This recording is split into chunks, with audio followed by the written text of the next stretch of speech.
News के प्रायोजक हैं doctor Asadullah Khan English medium school और जूनियर कॉलेज सोलापूर। भारतात आधार कार्ड हा नागरिकत्वाचा महत्त्वाचा दस्तऐवज आहे। याआधी पॅन कार्ड आणि बँक खात्यासोबत आधार लिंक करणे बंधनकारक करण्यात आले होते। सरकार वेळोवेळी नागरिकांना त्यांचे आधार कार्ड अपडेट करण्याचे आवाहन करते। त्यातच आता आणखी एक मोठा बदल होणार आहे। मतदार ओळखपत्र आधार कार्डशी लिंक केले जाणार आहे। केंद्रीय निवडणूक आयोगाने मतदार ओळखपत्र आणि आधार कार्ड लिंक करण्याचा निर्णय घेतला आहे। या निर्णयामुळे बोगस मतदानावर आळा बसणार आहे आणि निवडणूक प्रक्रियेत पारदर्शकता येणार आहे। सरकारने 2021 मध्ये लोकप्रतिनिधित्व कायदा 1951 मध्ये सुधारणा केली होती, ज्यामुळे आधार आणि मतदार ओळखपत्र लिंक करण्याची परवानगी मिळाली। Unique education society doctor Asadullah Khan English medium school और जूनियर कॉलेज के 10वें वर्धापन के अवसर पर नर्सरी LKG UKG एडमिशन पर अब 3000 रुपए का डिस्काउंट। इतना ही नहीं बल्कि ग्रेड 1 और ग्रेड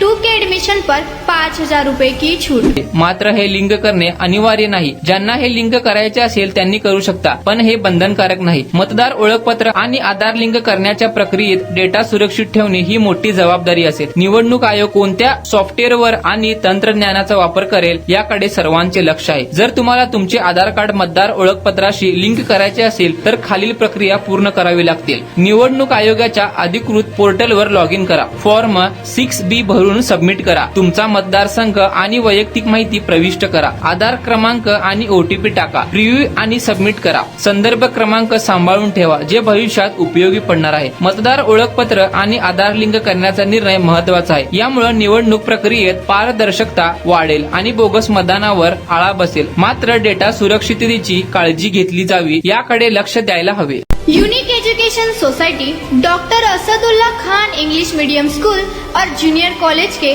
10वें वर्धापन के अवसर पर नर्सरी LKG UKG एडमिशन पर अब 3000 रुपए का डिस्काउंट। इतना ही नहीं बल्कि ग्रेड 1 और ग्रेड 2 के एडमिशन पर 5000 रुपए की छूट।